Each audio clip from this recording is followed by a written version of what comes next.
Does it feel like to be cross-examined by one of the most aggressive defense teams in the country, while the man you've accused of abuse watches from across the room? That's exactly where Jane found herself on day 20, walking back into a courtroom that's become her battleground. This was her fourth day on the stand, but the first time the defense got to dig in. Cross-examination isn't about gentle clarification. It's about shaking the witness, casting doubt, cracking open inconsistencies, and that's when the real trial begins. They didn't ease in. The defense launched straight into Jane's timeline, digging into inconsistencies she had made across depositions, interviews, and testimony. Her recollection of when the alleged abuse began? Off by months, maybe more. A trip she said was in 2014, documents placed it in 2015. In a trial like this, memory is the battlefield, and even tiny cracks can be made to look like fault lines. Credibility isn't lost all at once. It's chipped away, question by question. What happens when your private thoughts are read aloud in a courtroom, twisted to question your trauma? That's what Jane faced when the defense introduced excerpts from her old diary. In entries written during the alleged abuse, she described moments of peace, even affection toward Diddy. To the defense, this was gold.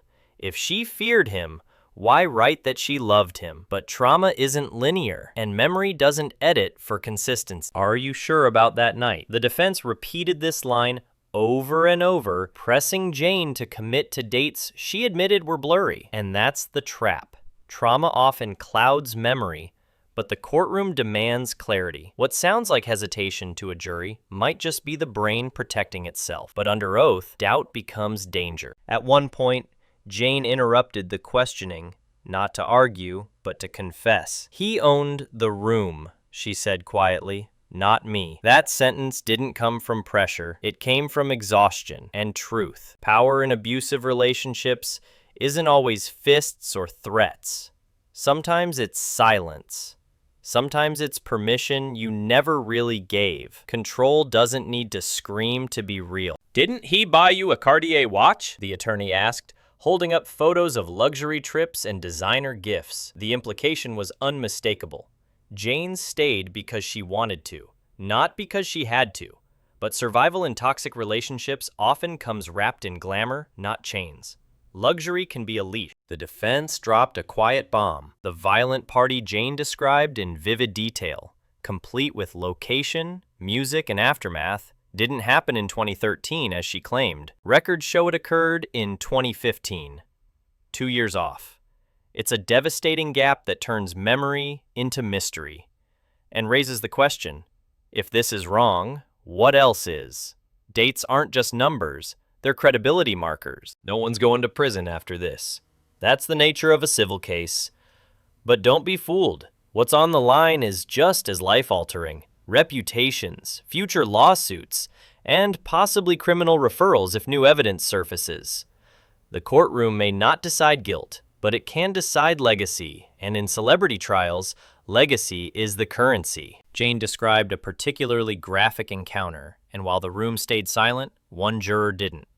She raised an eyebrow, just for a second, but it was enough. In trials like this, gestures matter. A blink, a sigh, a shift in posture, they all tell stories that don't make it into transcripts. Sometimes, it's not what the jury hears, it's what they feel. If you've made it this far, you're clearly following the trial more closely than most of the media. So here's your move. Hit that like button to help this breakdown reach others who care about the truth, not just the trending clips. And subscribe if you want more no-spin, real-time coverage of every twist, turn, and testimony still to come. Court's only halfway done. So are we. It wasn't just law, it was theater. Diddy's lead attorney didn't just question, he performed. He walked the room, modulated his tone, even paused for effect, turning the cross into a show. And juries notice. Sometimes, a well-timed pause can land harder than a shouted accusation. In court, truth competes with performance. And performance sells. Twice during the cross-examination, the judge cut in, firmly warning the defense about badgering the witness. It wasn't just courtroom etiquette, it was a clear signal that the aggression had crossed a line. Judges rarely interject without cause, and when they do, it sends a message not just to the lawyers but to the jury. Respect the rules or risk losing the room. Jane's legal team hinted they'll bring back a trauma psychologist to counter the memory attacks. Their goal?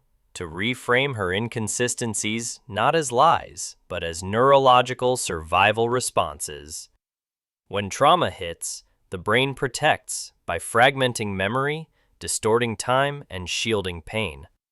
What looks broken might actually be defense in action. Diddy's legal dream team doesn't come cheap. Some estimate he's burning through over $1 million per week. Beyond lawyers, he's backed by image consultants, crisis PR, and investigators quietly working behind the scenes.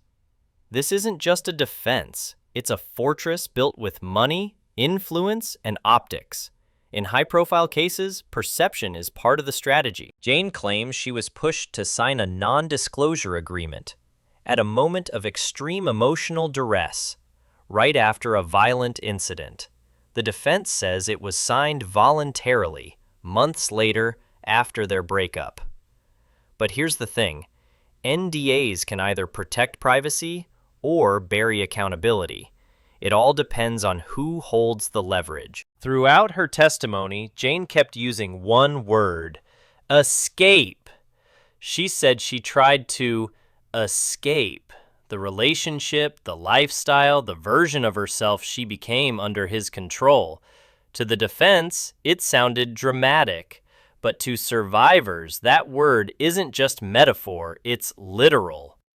One word can carry a lifetime of weight. The final question wasn't shouted. It came soft, almost sympathetic.